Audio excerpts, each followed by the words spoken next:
Happy New Year sa bawat isa sa atin. Praise the Lord. At maraming salamat po sa pagbasa ng salita ng ating Panginoon na ating pong pag-aaralan ngayong umaga. Kumusta po kayong lahat? Amen! Amen. Praise the Lord. Taas nga yung mga kamay. Check ko lang kung baka mayroong nabawas.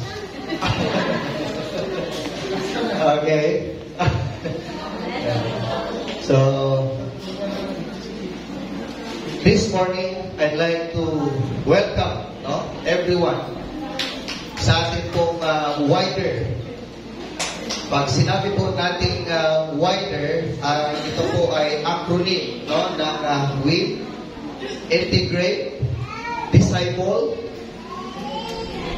Engage, and Rejoice. So, ito po yung ating pag-aaralan kung paano po tayo makapag-win ng isang tao na magiging mananampalataya ng ating Panginoong Jesus.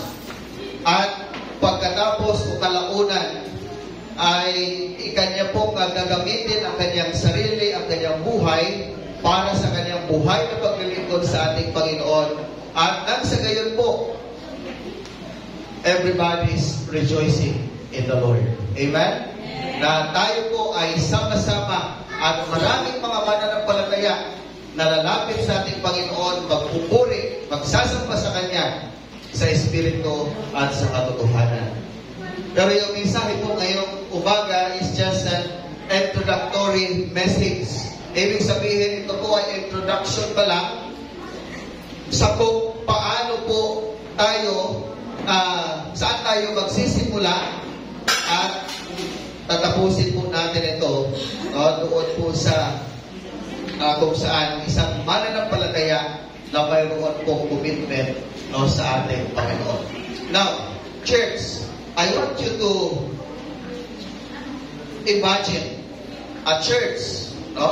Mag-isip po kayo, isipin ninyo, mayroong isang church at siyempre mayroong isang pastor at yung pastor na ito tuwing Sabado ay kanya po bukunin yung kanyang gitara para sila po ng kanilang worship leader or song leader ay magpa-practice. Okay? Hello? Hi. Pagkatapos po nila mag-practice ng mga awitin para kinabukasan sa kanilang worship, ang pastor po na ito ay tuturuan niya naman yung kanyang choir o yung member sa church na mag-special number kinabukasan. At bago siya matulog, ay kanya munang bubuksan muli yung kanyang manuscript, yung mensahe para kinabukasan upang ito'y kanyang re-reviewin. At kinabukasan, maagang-maaga o madaling araw, gigising na naman itong pastor na ito para muli niyang reviewin o re-reviewin niya yung kanyang mensahe para sa Sunday morning worship. At pagkatapos niyan, magtuturo na naman siya, 8:30, magtuturo siya sa Sunday school ng mga salita ng Diyos. At pagkatapos noon, during the worship, ay siya naman yung tagatugtog ng gitara para sa kanilang pag-aawitan. At pagkatapos noon, nauupo ang congregation. Ang pastor naman na ito ay kukunin ng kanyang Biblia para siya ay mag-preach. At hindi lang yan, dahil meron din siyang mga Bible study every week. At meron pa siyang visitation na gagawin. Now, ano po ang masasabi ninyo sa church na ito? Hello? Ano po ang masasabi ninyo sa church na ito? Ha? Napagod. Parang imagine pala natin Kawawa naman yung pastor. Ano? May dugo pa. Kawawa naman yung pastor dahil kanya lahat. Buti na lang hindi halata sa akin. May dugo pa kaya yun, Pastor?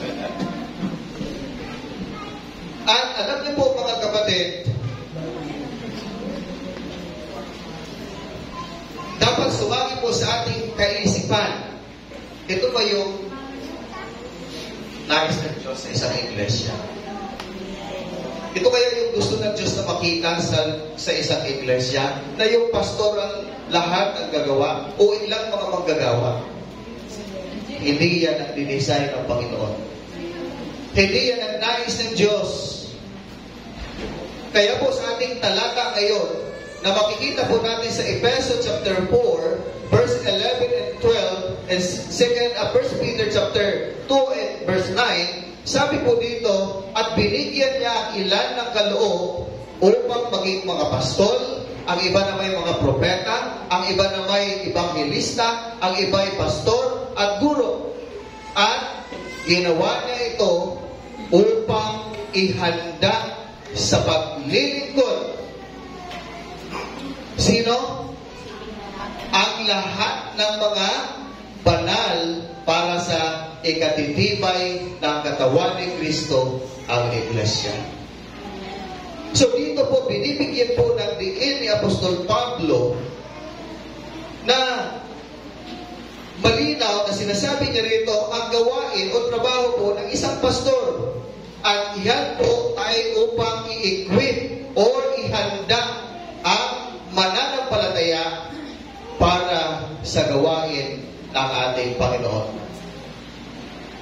Ibig sabihin, the work of the pastor is basically to train and equip the believers. Yun po yung trabaho ng pastor. Magdisipulo, magdisciple ng mga mananampalataya para tumibay, tumatag ang iglesia ng ating Panginoon. Ganon din po sa 1 Peter chapter 2 verse 9. Ay sabi po dito, ngunit kayo ay isang lahing pinili, grupo ng maharlikang pari, maharlikang pari, isang bansang nakalaan sa Diyos, bayang pag-aari ng Diyos upang magpahayag ng mga kahangahangang ginawa niya. Siya ang tumawag sa mula sa kadiliman patungo sa kanyang kahanga-hanga o kahanga-hanggang kaliwanagan. Pinahirapan ito ako ng basis. O yan ba yung nakasulat? Okay. O yung walang hanggang kaliwanagan. Praise the Lord. Minsan kailangan mo talagang pahirapan. So, ano po ang sinasabi dito? This passage tells us that all Christians are God's priests. Okay? Lahat po ng mga Kristiyano, sinasabi dito, lahat ng mananampalataya ay pari ng Diyos na kung saan ito yung tayo na mananampalataya ay maglilingkod sa Diyos, declaring the praises of the name of our Lord Jesus Christ. Amen? Amen. Lahat po ng mananampalataya, walang exempted. And if you are a believer of Jesus Christ,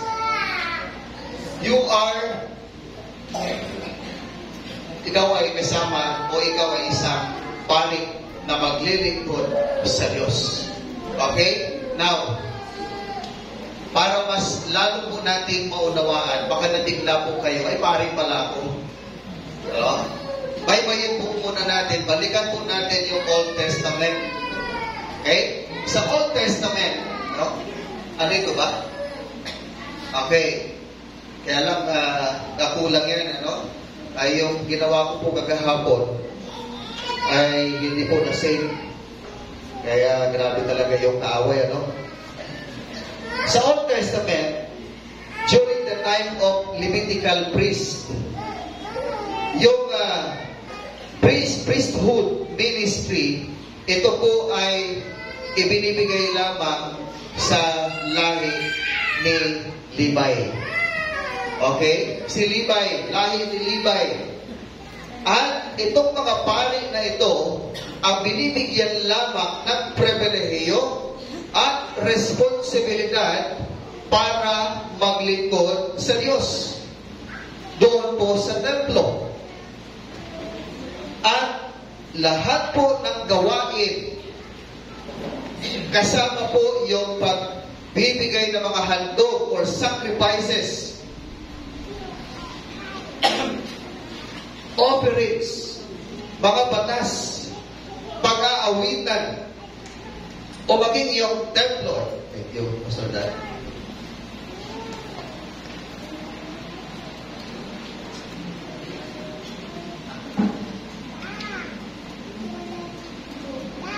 Maging sa mga gawain po sa templo, yung pag-maintain at pagtanggap ng mga mananambahan o tao, ito po ay nakadesignate lamang sa mga pari. Okay? Sa Old Testament. So, ito pong mga pari na ito were basically the temple servants. Sila po ay yung mga tagapaglingkod doon sa templo and serving and administering the Lord's work in the temple. So, yan po ay sa Old Testament.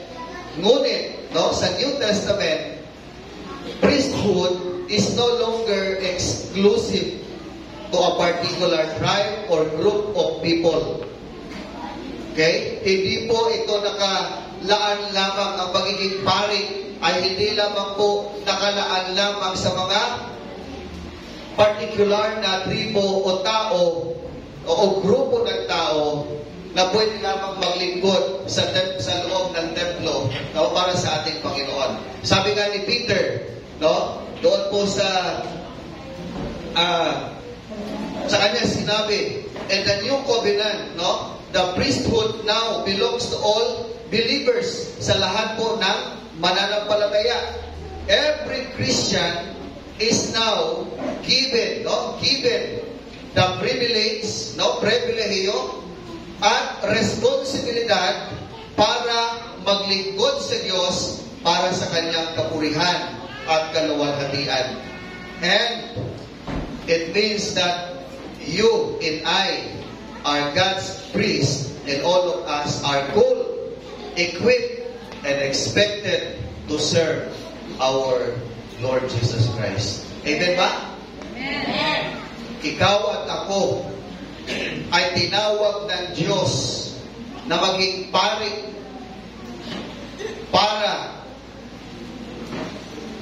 ihanda ang ating sarili at ang ating kapwa mananampalataya upang sa ganun po ay maglingkod tayo sa ating Panginoon.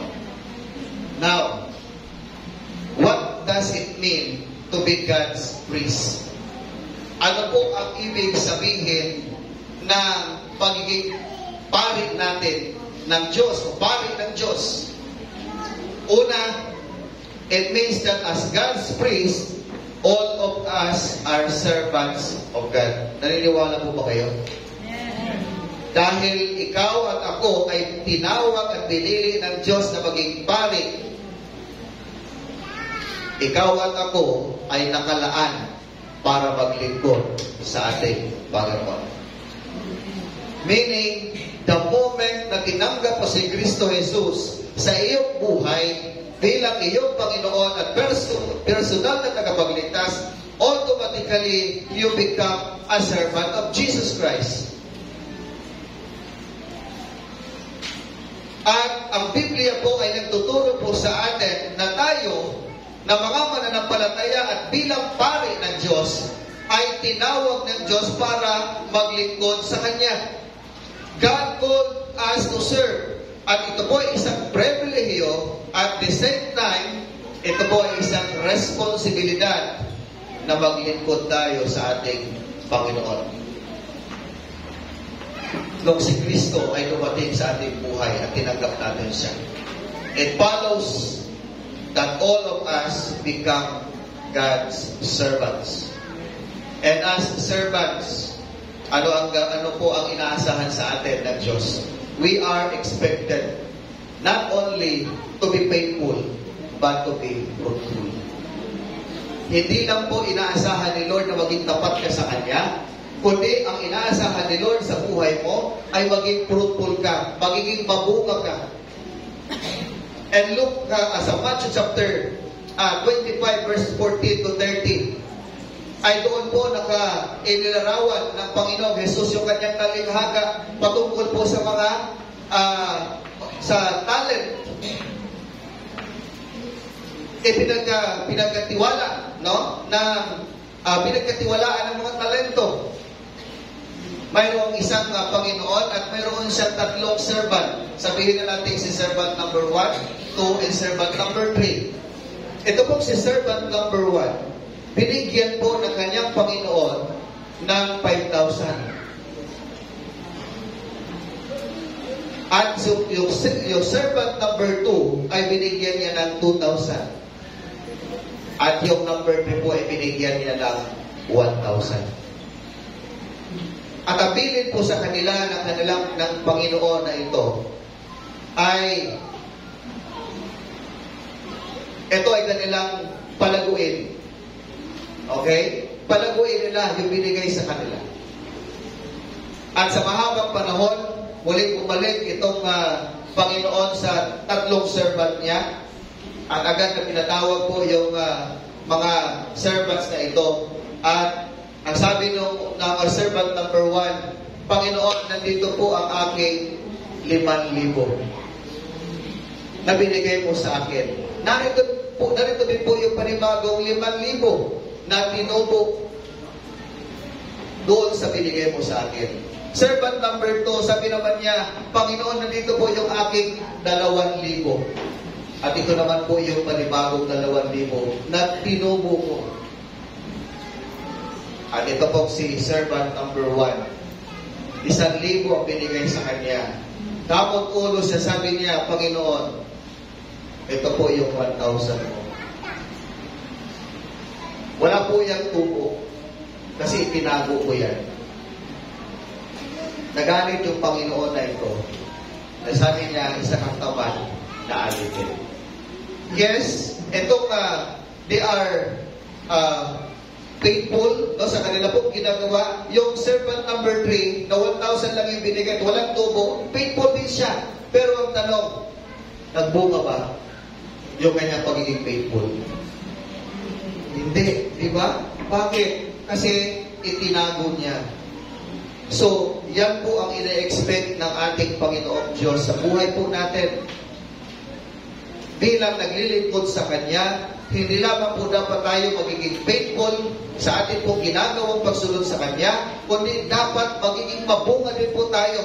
Now, church, is your life fruitful? Hindi po natin i-questionin yung magiging faithful ninyo. But, yung buhay mo ba ngayon ay masasabi mo ba bunga? Praise the Lord. Palakpakan natin ang ating Panginoon. Pero sa mga hindi po nag-amen, palagi po itong question.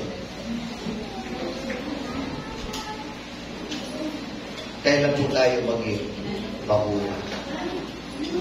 No? O kailan ka pa mamunga?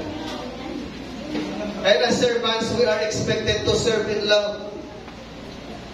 Ang ating pong paglilingkod sa Diyos ay pagtugon po natin sa grasya ng ating Panginoon at sa Kanyang pagmamahal sa atin. Amen? Kaya tayo naglilingkod sa Diyos dahil gusto nating iparamdam sa Kanya na mahal natin siya. Ito yung response natin sa ating Panginoon. And anything we do for God must be done in love. Dapat every time nagagawa po tayo, ito po ay ginagawa po natin dahil mahal natin ang ating Panginoon. Hindi tayo gagawa o susunod sa Diyos dahil napipilitan lamang.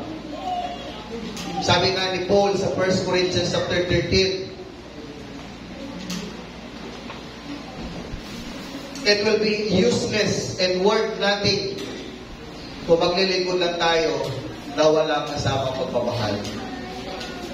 Dapat habang tayo po ay naglilingkod at sumusunod sa Diyos, kailangan meron po tayong pagmamahal. Church, are you serving God today? Amen. Praise the Lord. Palakpakan natin ang Panginoon. But are you serving God with love?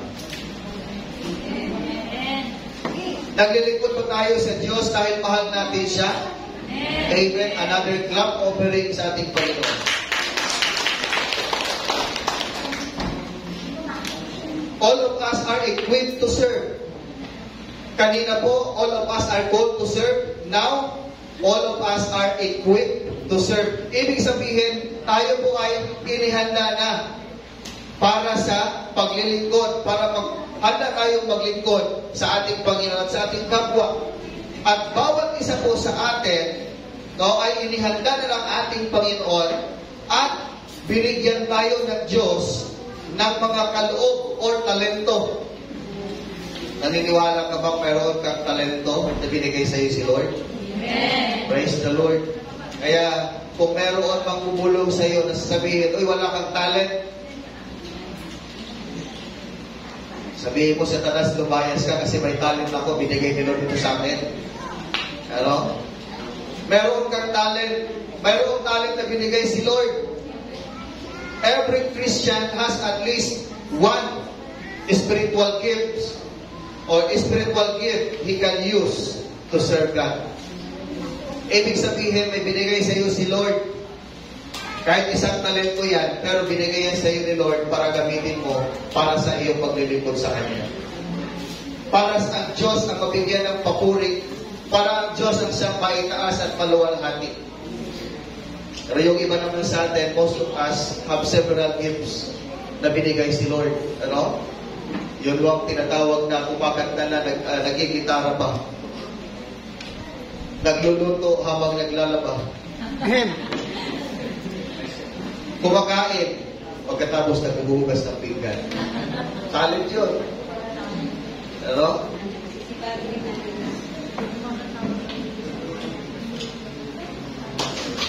Most of us, sino po rito yung nakaramdam na maraming talent na binigay si Lord?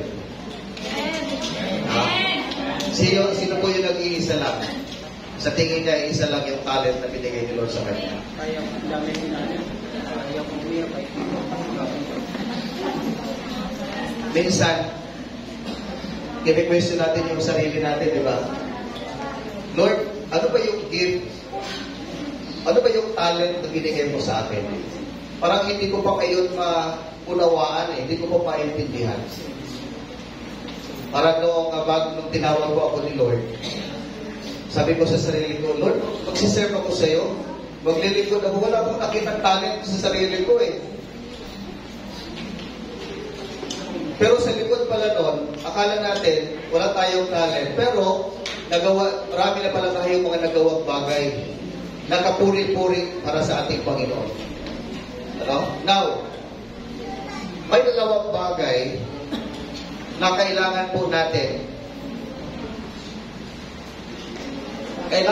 gawin para po sa sa talento na binigay ni Lord sa atin. Number one, we need to discover our gifts and develop them. Okay? We need to discover our gifts. Ibig sabihin, alamin mo sa sarili mo, ano ba yung talento na pinagkaloob sa iyo ng Panginoon? Kasi imposible wala. Meron yan. At pagkatapos mo yung ma-discover, linangin mo, sanayin mo ang iyong sarili. Parang ganito po yan. Gusto mong mag-gitara, pero hindi ka naman nagpa-practice mag-gitar. Nanonood ka lang, pero hindi ka nagpa-practice mag-gitara. Matututo ka kaya? Madidiscover mo kaya na meron ka palang talento talaga sa pag-gitara? Sa pag-awit, no? Hindi po natin madidiscover na maganda pala yung boses natin pag hindi po natin sinubukang kumanta. At once na sinimulan mo yan, doon mo malalaman na may talent ka pala. Noon po, sabi ko sa sarili ko, nakikita ko talaga sa sarili ko, kahinaan ko yung umawit. Kasi yung boses ko malaki. No? At kahit anong kanta ko po ng mga worldly song, yung love song noon, no? Kasi I love music. Pero kumakanta lang ako sa CR, kaya sa kwarto.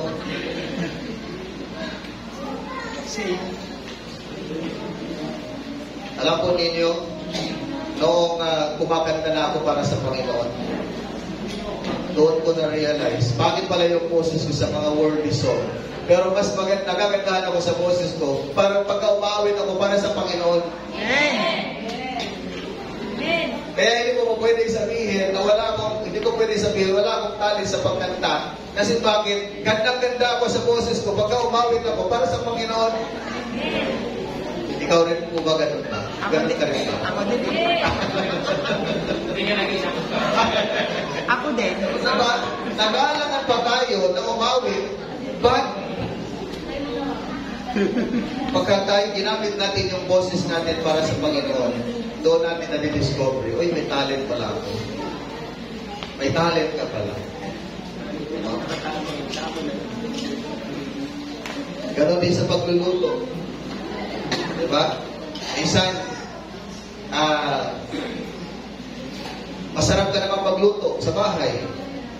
Pero ang worry mo, pagka pamaramihan ng lulutuin, diba? Mapapasarap mo kaya. Yun yung worry minsan yung iniisip natin, mapapasarap. Ganon din ba kaya kasarap? Yung lulutuin ko pagka maramihan na, katulad na niluluto ko para sa sarili kong pamilya. Pero, hanggat hindi mo yan sinubukan, hindi mo madidiscover na may talento ka talaga sa pagluluto. Hindi magluto ka lang na magluto ng marami, and then, pagkatapos niyan ay titikman naman. Wala naman siguro magsasabing ang alam naman ang adobo mo. Ano? Wala naman siguro magsasabi, hindi masarap yung niluto ko. But more people, or most people, are very appreciative, no? Pagdating ko sa pagkain. Basta dito. So, we need to discover our gifts and develop them. I-develop mo. At sa mga susunod po na buwan, ay magkakaroon po tayo ng priest assessment tool. Okay? So, susubukan po natin yung ating mga sarili. Doon natin i-test ano kaya yung talent ko. Okay? Ano kaya ang talent ko? So, meron po tayong tool na tinatawag, no, para po sa ating wider ministry framework. Second, we need to use our gifts to serve God in our area of giftedness. Ibig sabihin, we cannot choose which gifts we want to receive, no, from the Lord. Hindi ka pwedeng mamili ng talent dahil kung ano ang ibigay sa iyo ni Lord, yun na yun. Wala ka nang ibang gagawin kundi paglinangin yon. Wala kang ibang gagawin kundi gamitin yon para sa kapurihan at kaluwalhatian ng ating Panginoon. Amen? Dahil yung talent na yan, kahit iisa yan, bigayan sa iyo ng Diyos. And live by the Holy Spirit. Now, ito pa yung isang tanong. How will you know if you are in the right place of ministry? Paano mo malalaman kung talaga bang ito ba yung talent ko? Ito ba talaga yung, dito ba talaga sa area na ito na tinawag ako ng Panginoon? Now, malalaman po natin, una, you will know you are in the right place of ministry when you are effectively impacting lives in that ministry. Ibig sabihin, halimbawa, kung ikaw ay nagtuturo, okay, sa Saturday school, At yung mga itinuturo mo sa mga bata, ito po ay kanilang sinusunod at isinasabuhay. At yung pinakamaganda po nito, kung yung mga bata ngayon na iyong nabahagi at naturuan ng salita ng Diyos, ay natututo rin silang magbahagi sa iba. Kapatid, you are effectively impacting the lives of other people. Wala pong question. So don't question kung ano po ang ginagawa mo. Hanggang nagkapagbibigay ka ng impact sa buhay ng isang tao, effective ka sa ministry na yan. Kaya, dapat talaga natin ginagawa kung alin po, kung saan tayo tinawag ng ating Panginoon. Kung anong areas po tayo gagamitin ng ating Panginoon. And second, you will know you are in the right place of ministry when you are enjoying the ministry. Kapag nag-i-enjoy ka sa ministry, hindi nagiging burden sa iyo yung ministry. Masaya ka na ginagawa yun. Pero kung dumarating sa punto na, ano ba yan, Friday, Saturday na naman, magpa-practice na naman kami sa praise and worship team, parang nakakapagod na, parang nakakasawa na. Ibig sabihin, hindi mo na na-enjoy yung ginagawa mo. Saturday morning na naman, pupunta naman kami sa church para magluto, para magturo. No? Nagsasawa na ako sa saway sa mga bata, ang kukulit, natitigas ng ulo.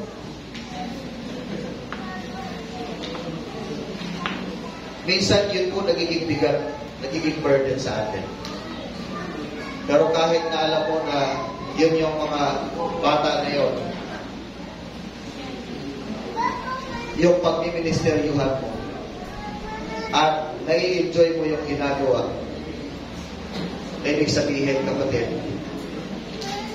that is the right place of ministry. God has entrusted to you. Pagka mahal mo yung mga bata, mayroon kang malasakit sa mga bata, na kahit gaano man sila kakulit, pero magagawa mo silang pagsamahan at sabayan, you are enjoying the ministry. You are in the right place of ministry.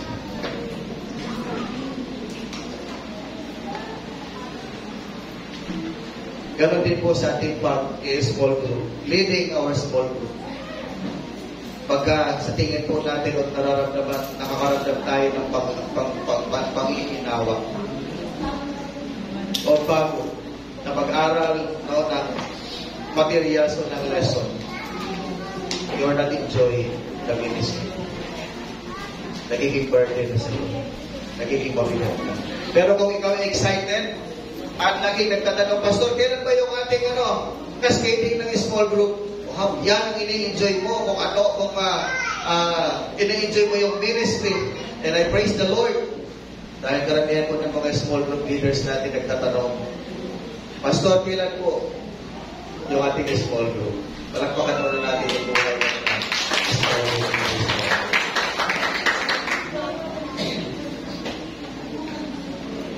Church,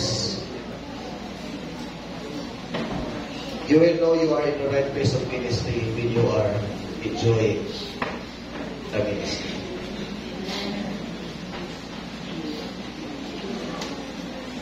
All of us are expected to serve. Ano yung una? All of us are called to serve. Second, all of us are equipped to serve. And then thirdly, all of us are expected to serve. Maring naalala po ninyo yung 1912 hanggang 1990s na kung saan po ay mayroong naging mandatory sa lahat po ng mga lalaking estudyante sa kolehiyo na sila po ay mag-take ng ROTC. Naalala niyo po ba yun? Mandatory. No? Yun po ROTC, yung tinatawag po na Reserve Officers Training Corps. Dahil ang layunin po ng gobyerno, itong mga college student, no, na mga kalalakihan ay ititrain po sila, no? Magkaroon sila ng military training para maihanda po sila. Kung sakaling meron mga bansang manggugulo, no, sa atin, sila po yung tinatawag na reserve or reservist. So, anytime pwede silang tawagin, hugutin para makipaglaban. Lalo na kapag may kulang tayo sa ating mga military o sa tauhan. No? So, noong January 23, 2002, yung Republic Act 9163 or National Service Training Program ito po ay sinelyuhan at nagawang batas na kung saan allowing college student to choose between ROTC, Literacy Training Service, and Civil Welfare Training Services as part of the required National Service Training Program. So, ibig sabihin, ito po ay compulsory na, hindi na sa mandatory. Bahala na yung mga college student, yung grade college student, kung ano yung kanyang kukunin. Ano? But, makikita rin po natin, based on research, 28 countries, no, sa buong mundo, no, ngayon, where military service is compulsory for male citizens. Ibig sabihin, yung 28 countries na yon ay compulsory na lamang po. Okay? At may ilang mga bansa na lamang na kung saan ay mandatory po yung pagkakaroon ng ROTC. No? So, sa Israel, no? Sa Israel nga, babae sa lalaki, mandatory. No? Sa Korea, di ba? Sa Singapore, may mga ganun po na mandatory sa kanila. So, bakit ko po ito sinasabi? Bakit po natin binabanggit itong patungkol po sa mga military or army? Because we are armies of God. Tayo po ay mga sundalo ng ating Panginoon. Every believer is a soldier who needs to serve the commander. Sino yung commander natin? Walang iba kundi ang ating Panginoon. And we are all expected to serve God. And everyone has a rule, no, or rule na dapat po natin gagampanan at mandate na dapat natin susundan. At yan po ay ang mandato ng ating Panginoon. Ibig sabihin, hindi ka lamang tinawag ng Diyos para ihanda, para sa paglilingkod, but also inaasahan ng Diyos na ikaw ay mag-participate at gawin mo kung ano ang iyong role bilang isang Kristiyano, bilang isang mananampalataya para sa kapurihan at kaluwalhatian ng ating Panginoon.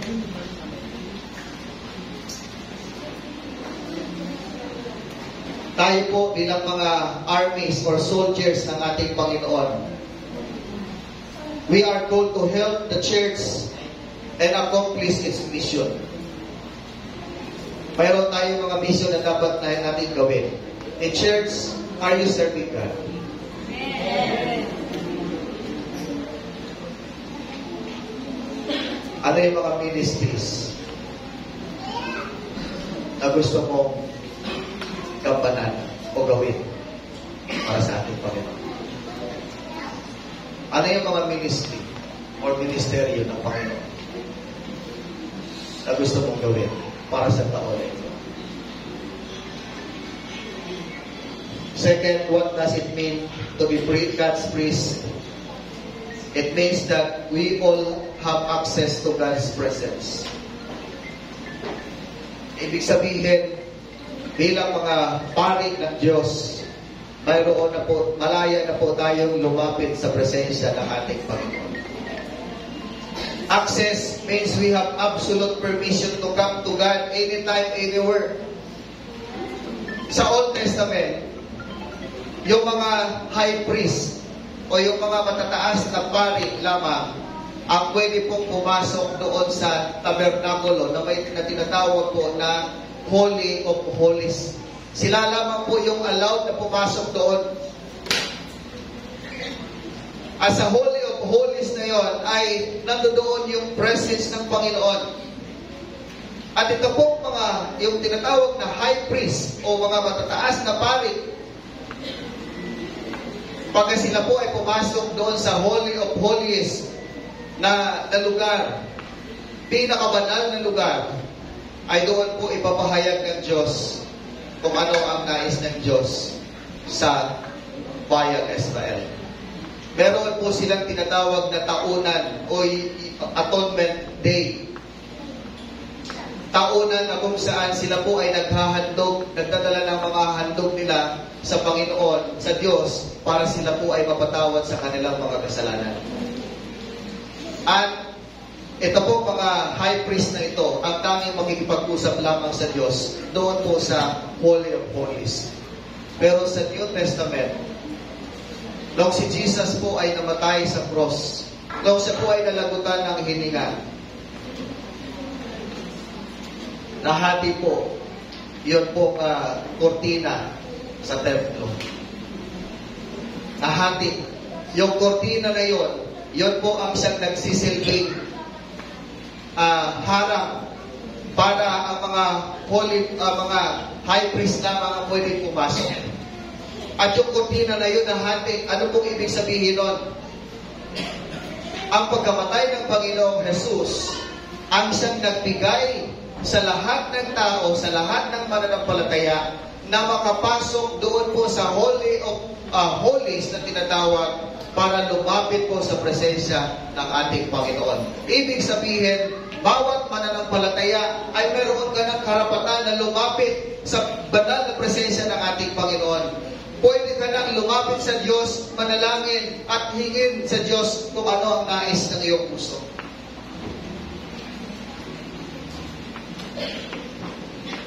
Sa Hebreo po ay binago yung sistema na yun. Hindi na yung mga pari lamang ang tanging makakapasok sa presensya o makakalapit sa presensya ng Diyos, kundi ang lahat ng mananampalataya na nais na lumapit sa ating Panginoon at maranasan yung presensya ng Diyos ay mararanasan po ito. Ibig sabihin, mga kapatid, we don't need people to act as our mediator. Bakit? Dahil ginawa na ng ating Panginoong Jesus. Si Jesus na yung nagiging tagapamagitan natin. Hindi na natin kailangan lumapit sa isang pari at doon ay confess natin ang ating kasalanan sa Kanya. Meron ka ng access na lumapit direkta sa ating Panginoon. Yan po ay ginawa dahil sa ating Panginoong Jesucristo. Hindi na natin kailangan ng tao na magsisilbing tagapamagitan dahil ginawa na ng ating Panginoong Jesus. Kaya tinuturo pa lang po ng Biblia, huwag mong ikumpisal ang iyong mga kasalanan sa pari. Direkta ka na makipag-usap sa Panginoon, sa ating Panginoong Jesucristo. Amen? Dahil siya, ang Panginoong Jesus ang namagitan sa iyo at sa Diyos Ama na nasa langit. At ito po pagkumpisal ng tao sa pari, it might be in the church tradition, but not in the scripture. Hindi po nakasulat sa banal na kasulatan ng ating Panginoon. Every believer is already given direct access to God through the Lord Jesus Christ. Amen? Kaya palakpakan natin ang Panginoon. Second, we all have the same status before God. Ibig sabihin, pantay-pantay ang pagtingin ng Diyos sa lahat ng tao. Pantay-pantay ang pagtingin ng Diyos sa lahat ng tao nais lumapit sa Kanya. Makasalanan ka man na gusto mong magbago, lumapit sa Panginoon, pagsisihan ang iyong mga kasalanan, tatanggapin ka ng Diyos. Hindi mo na kailangan lumapit kani-kanino man. Tatanggapin ka ng Diyos dahil po ginawa na ng ating Panginoong Jesucristo para hindi mo na gawin. Ano? At lahat din po ng ating mga ginagawa na paglilingkod sa ating Panginoon ay isa lang sa paningin ng Diyos. yan ay kapuri-puri sa kanyang paningin. Yan ay mga handog natin, yung ating paglilingkod sa handog natin sa ating Diyos. And the third, it means that we are to be an instrument of God and blessing others. Ano po ang sabi ng Deuteronomy chapter 10 verse 8? The Lord set apart the tribe of Levi to carry the ark of the covenant of the Lord and to stand before the Lord to minister and to pronounce blessing in His name. Which they still do today. That is why the Levites have no share or inheritance among their fellow Israelites. The Lord is their inheritance as the Lord God had told them. So dito po ipinapakita, no? Sabi po dito, yung mga Levita noon, pinili sila ng Diyos para magbuhat ng kabanatipan upang tumulong sa paglilingkod sa Kanya at pagbasbas sa Kanyang pangalan. Tulad ng ginagawa ngayon. Okay? So dahil tayo po ay mga pari ng Diyos, tayo rin po ay pwedeng magbasbas ng blessing sa ating kapwa mananampalataya o kanino man.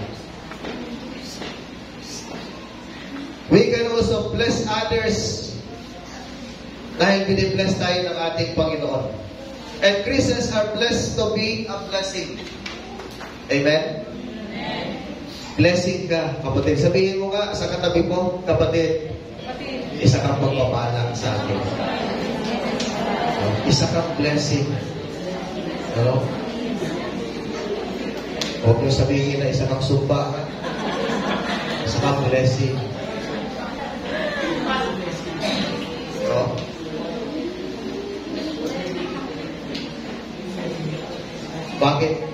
Bakit mo nasabing blessing siya? Kasi nakita mo siya, di ba? At yung presensya niya, kalakasan mo. Tama? Amen? Sino rito yung masaya kapag ka nagsisimba yung katabi mo? Praise the Lord. Palagpagan mo nga ang sarili mo. At sige, palagpagan mo ang Panginoon. Dahil si Lord ang nagbibigay ng blessing na yan para magiging blessing tayo sa iba. Now, mga kapatid, how are we going to bless others? We bless others by serving God as the Levites in priesthood. Ano ibig sabihin nito? Pagka ginamit natin yung talento na meron tayo para sa paglilingkod sa Diyos, nakakatiyak ka na binibless mo ang iyong kapwa para nagpalataya. We bless others by helping them live a life of holiness. Ibig sabihin, nabibless natin ang iba kapag tayo po ay tumutulong sa Kanya na siya ay paalalahanan na mamuhay ng may kabanalan o kalinisan sa harap ng Panginoon.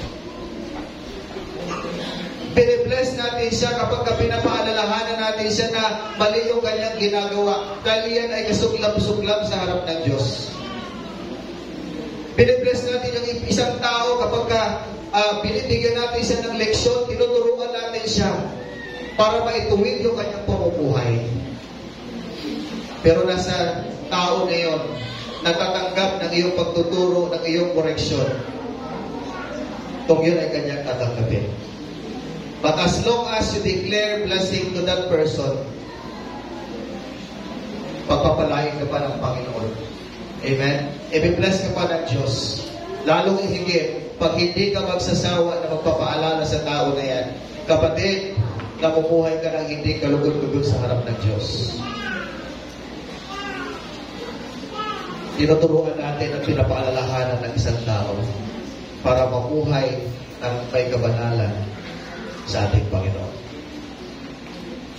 So, tayo po na mga mananampalataya as God's priest, no? Bilang pari ng Diyos, we are not only hearers and teachers of the Word of God, but we are also doers of the Word of God. Ibig sabihin, tayo po ay isang halimbawa sa ibang tao na dapat nilang sundan. Amen? Tayo po ay isang example that others follow. So, dito po tayo magtatapos sa recap. So, what does it mean to be God's priest?